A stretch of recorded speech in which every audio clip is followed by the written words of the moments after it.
عيد لكل المصريين. انا مش عايزه اقول رغم ان احنا في عيد دايما كده العيد بيجي علينا بيغنوا بحزن الحاجه اللي احنا مضل ربنا. يقول لك ارتفاع اسعار السولار والبنزين والبترول في مصر. انا مش عارف بعد كده احنا هنركب ايه؟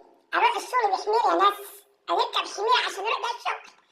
ولا هنركب ايه بالظبط؟ احنا مش قادرين نفهم ايه اللي بيحصل في البلد بالظبط. وكل شويه كل ما يجي علينا عيد يقول لك ارتفاع اسعار البنزين والسولار.